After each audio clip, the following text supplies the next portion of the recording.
All right, what's going on, y'all? It's finally time, so let's get into this reading, okay? I have been saying I'm going to do this for a while. I've done 1,000 takes of it, and listen, I got to just get out of my own way, all right? So first and foremost, follow me on IG at KikiWrites_. The underscore is missing. My best friend made this shirt, and she is still working on perfections of her craft. But one of the first things she did was made me a branding shirt that I could wear in my video. So shout out to you, bestie. I love you. All right, so it's time. Let me just give you a little bit of a background if you don't know much or if you've been living under a rock. Because listen, I have been promoting this book with everything. All right, so first and foremost, I'm an independent author. This is my first project, and it made the best sellers list. So I made it to the best sellers list my first week on Amazon. I was #1 in Black and African American romance, #1 in Black and African American suspense, and #1 in Black and African American mystery, I believe it was. So yeah, this book, the reviews are crazy. If you don't believe me, just go to Amazon and look at all these verified purchases of people who I don't know but are saying this book is really taking them back to a time where it was fun to read. And look, I'm not going to go too deep because I don't want to get too sidetracked, but I come from an era where I was excited to read. Like in my book bag with my English book and my math book, I had a novel that I was reading. Some of my favorite authors, you may know, one of my favorite books of all time, I'm standing on the back of it. Like my book is standing on the backs of books that have inspired me and just my artistry. So people like Sister Soldier, Eric Jerome Dickey, Omar Tyree, and Zane, those are some of my favorite authors.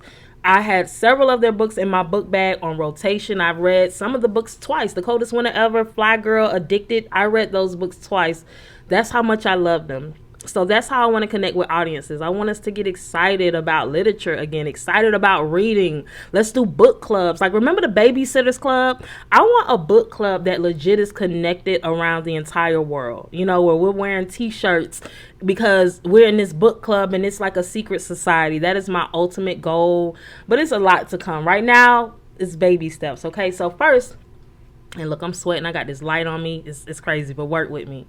First, I'm going to read about the author, myself, okay? I edited, designed, wrote, like everything in this book is me. It's even published under Brigman Publishing. That's my last name. Amazon is distributing for me, but literally I put my blood, sweat, and tears into this book, okay? So let's talk about the author. Kiameshia B is the hottest new author out. A native of Atlanta, Georgia, her goal is to connect with audiences through literature. Her writing style is explicit, poetic, and expressive. Destined to become a bestseller with a cult following. Be on the lookout for this soon-to-be GOAT.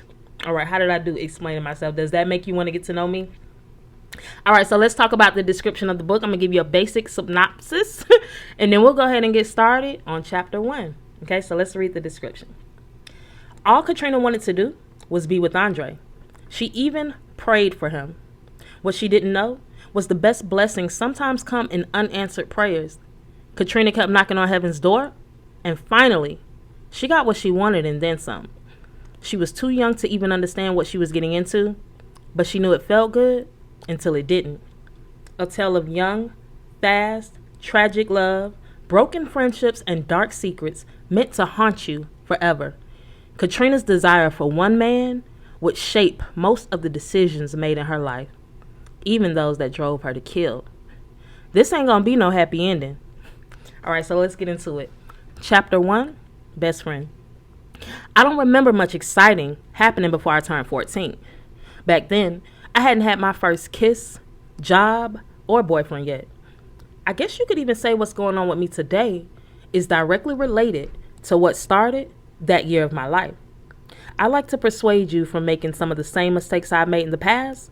So I'll start by telling a story about the biggest mistake I've ever made. It all started in the summer of '99. It was hot as fish grease, and the best gel in the world couldn't hold my hair together for more than 2 minutes once the outside humidity set in. There was a fingertip rule in school for girls' skirts, and every day I pushed it. I kept an extra shirt and a stick of deodorant in my bag for added protection. It was always hot during the summer. But that summer, there was a heat wave. I was born and raised in Atlanta. I grew up in Summerhill, smack dab in the middle of the city. If you asked me, I would tell you I was your average teenager. Like many young teens, I was just starting to come out of my shell, I had been a straight A student my whole life. My mom was a hard ass, and I was ready to rebel. That same summer, I met someone who would eventually become my best friend. I was walking home from the bus stop after school one day. I was in my zone, listening to Ghost Town DJs, my boo. You know the one. If your game is on, give me a call, boo. My groove was interrupted when I approached this group of girls on the corner of my block fighting. One was at the bottom of the pile and was getting dog walked. I didn't know her personally, but I knew she was from my neighborhood. It wasn't any of my business, but I put myself in it. I ran over and pushed one of the 4 girls on top of her off. Next, I swung on the girl that was kicking her. Back the hell up, I demanded. And who the hell are you, one of the girls asked. Oh, you're about to find out. I bucked at her. I reached into my bag while quickly walking towards her. Having no clue what I was going to pull out, I bluffed her. One of the girls got spooked and shouted, "She got a gun!" Then they all took off. The beat up girl groaned in pain as she started to get up off the ground.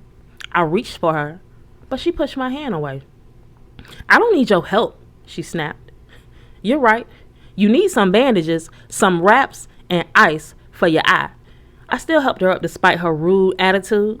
She seemed pissed off that I jumped in. I usually didn't mess with any girls from the neighborhood, and I should have kept it that way. "You want to tell me what that was about?" I asked. "No, not really. It's over now," she said, casually dusting herself off. "Okay, I get it. When I see them jumping on you tomorrow, I'm just going to mind my business like I should have done today," I wondered. "And when they do try and jump me, I'm going to stand here like I did today and fight them back," she boasted. "Girl, you were fighting the bottom of some sneakers," I corrected her. "Whatever. I was holding my own." She tried to sound convincing, but I thought she was more delusional than anything. "Girl, if holding your own means getting stomped out, then you held your own, shawty." I turned to walk away and leave her be. Someone with her attitude probably had it coming anyway. "Wait," she called out. "I'm Labrisha, but everyone calls me Bree. Thanks for having my back." She tried to shake my hand, but I was over it. I left her hanging on the handshake, but met her halfway on the introduction. "I'm Katrina, and you must be thanking me in French because it damn sure ain't English," I told her. "I guess I deserve that, but it's cool because my sister will be coming up the street in just a minute," Bree said confidently. Right then, I saw a girl come running up the block. "What you standing around for?" She grabbed Bree's hand and tried to pull her away. "Where they at? Let's go find them," the girl demanded. She was out of breath and running on pure adrenaline. She looked just like Bree, but a slightly taller, more slender version. They both were deep chocolate complected, eyes slanted like Foxy Brown, with perfect teeth.